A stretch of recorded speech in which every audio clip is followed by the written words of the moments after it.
Forbes magazine just listed Cardano ADA and 19 other blockchains as good-for-nothing blockchains or zombie chains.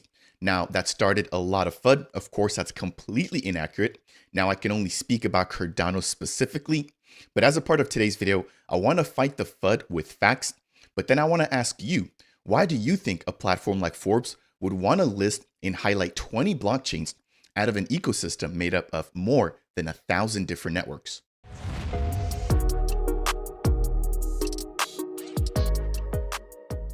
Forbes magazine literally just fudded Cardano and 19 other blockchains, calling them zombie chains or good for nothing blockchains. As a part of today's video, I want to dive into what they've stated. I want to point out some inaccuracies, but then also want to actually lay down some actual facts about Cardano, given my coverage and my sort of awareness around what's going on in the ecosystem. As always, if you guys do enjoy updates like these, I would appreciate you if you could smash that thumbs up. If it's your first time stopping by and you want more, consider subscribing. And last but not least, if you have any questions, then leave them down below. Jumping right into this piece here. If you guys are not familiar with Forbes, they're a media and a magazine company, and their job is to basically publish articles about whatever is the latest topic or whatever is the hottest topic. So they released a good for nothing blockchains list, right?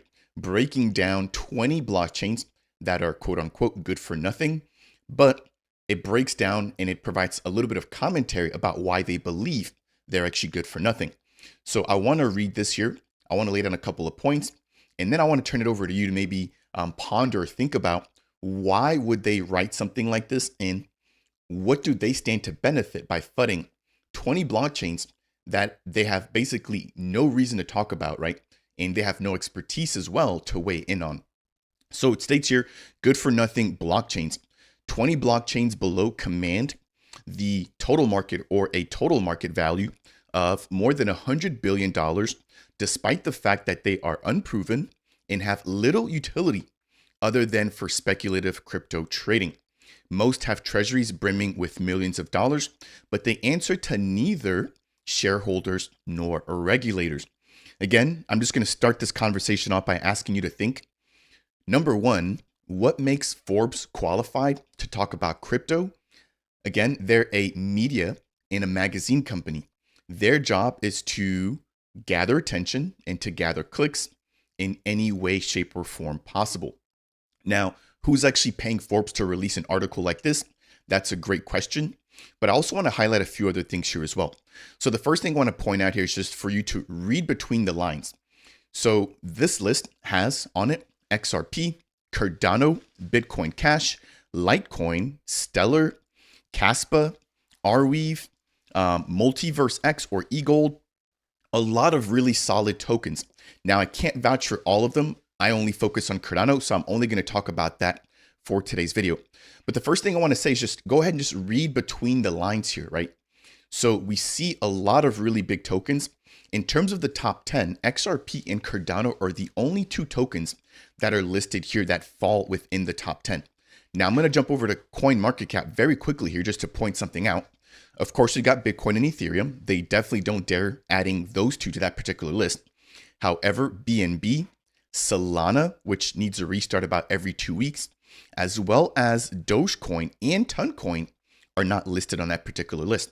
So again, the fact that those are not listed there, but Cardano is, tells me that they obviously have some sort of agenda. They've missed the memo when it comes to Solana and its recent behaviors and its recent shutdowns. They've obviously missed the memo that Dogecoin is nothing but just that, a meme coin. They've also missed the memo that 90% of the circulating supply of the Ton token is held by 100 or less wallets. In addition, there is no hard cap on the amount of tokens that can be generated from the Ton network, right? So these are all things that they've somehow missed, but they've somehow found to add that Cardano is a blockchain that is good for nothing. Now, they also take another jab at the actual Cardano community, stating that Cardano is an Ethereum competitor launched in 2017 by a crypto pioneer with a cult-like following. They're obviously referring to Charles Hoskinson, but ask yourself, has any other blockchain founder been as vocal, been as visible, been as supportive as Charles? They basically almost paint Charles like a bad person for trying to do the best, not just for Cardano, but for the entire blockchain and crypto space. He went out and he spoke against, or he spoke for crypto, I should say, in Congress a while back. And even following that, we've seen people literally take shots at Cardano, calling it a crap coin. Arthur Hayes did that. Raul, I forget his last name, but he's a pretty well-known guy here in the space. He recently called Cardano a meme coin, right? Raul Paul, that's his name. But I say all that to say, these are people that for some reason have some sort of vested interest in calling Cardano a crap coin. I don't know why. They obviously don't understand what is actually going on in the ecosystem. But the fact that they highlight the Cardano community obviously means that they know that Cardano has by far one of the strongest communities in the blockchain and crypto space. We literally saw this in action where we had the Cardano community coming out in full force, voting for the Blockchain Life Awards, where Cardano was nominated as the best layer one blockchain solution. Of course, we took the trophy home, and we take the trophy home in the majority, if not all of the polls that mention ADA, to the point where people outside of Cardano think that the Cardano community is made up of bots. Obviously, that's not the case, but you should begin to really ask yourself, did this many people come into Cardano get duped, not understanding what's going on? Or are these a group of people that understand that blockchain is a long game?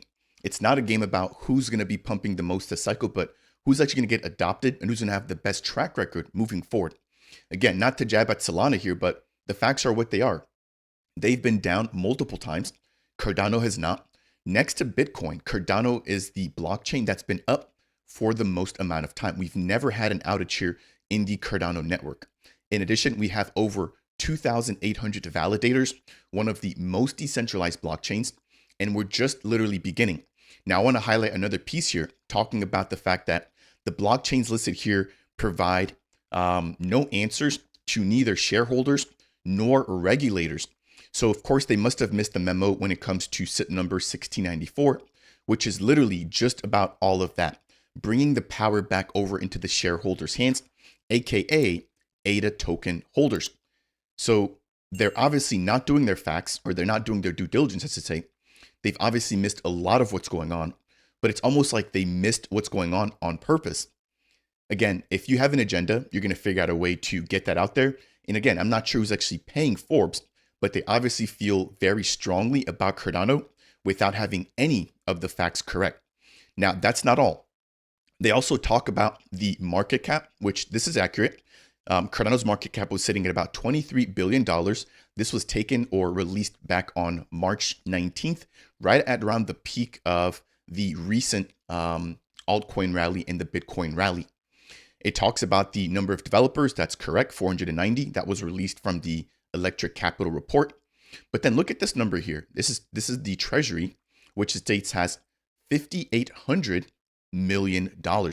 Now, if you do conversion here, simply put, this is $5.8 billion, which is completely inaccurate.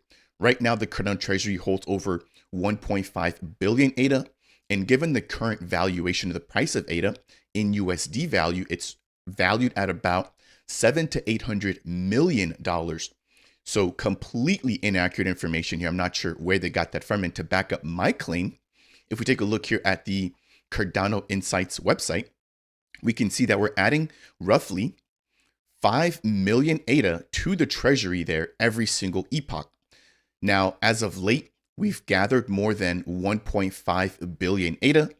And again, that's valued at somewhere around $701 million if you take a look here at that particular value. So a couple of things that they've obviously gotten completely wrong. A couple of things that they did get right, obviously the market cap, things like that. But it's like you really can't mess those things up. Now, not just that, if we take a look as well at the TVL for Cardano, we've 3x'd the TVL here in the ecosystem over the course of the last year. Not many other blockchains can say that. But to be fully fair here, we have hit somewhat of a resistance point here when it comes to the range of about 600 to 700 million ADA staked or locked up in smart contracts. So I do want to be fair and highlight that particular piece. So you again do with that what you will. I'm not sure what the incentive is for Forbes to release an article like this, but in closing of my particular rebuttal, I do want to highlight the fact that we are very far from a ghost chain or a zombie chain. We just had a meetup for Builderfest, first annual meetup for Cardano developers, literally the brightest minds here in the ecosystem. As you can see there, nearly 100, 200 developers all taking the time to fly out to France. Of course, the community is bigger than that. These are just the people that actually flew in. But again, you do with that what you will. Not just that though. At the very same exact time that those developers were in France, take a look at the Cardano community showing up here in Argentina. So this again, in Barcelona. So this again is the Project Catalyst funding round number 12 kickoff event, where dedicated community members took the time to fly, participate, network, build, and provide value to the Cardano ecosystem. So I just really want to close this out by asking you to think about, what does Forbes stand to gain by listing Cardano, number one, but then excluding other blockchains that we know for a fact are not anywhere near as superior or as advanced or as decentralized as Cardano currently is. So that will do it here for today's video. I appreciate you guys watching all the way through. Hopefully you guys found some benefit or some value out of this. I'd love to hear your opinion as to why you think Cardano was listed on this particular list. But as always, if you found this particular type of content to be helpful, or if you learned anything along the way, I would appreciate you if you could smash that thumbs up. If it's your first time stopping by and you want more content like this, breaking down everything going on in Cardano, consider subscribing. And last but not least, if you have any questions or just want to leave a comment, then go ahead and do so down below. That said, and as always, I'll see you guys in the next video.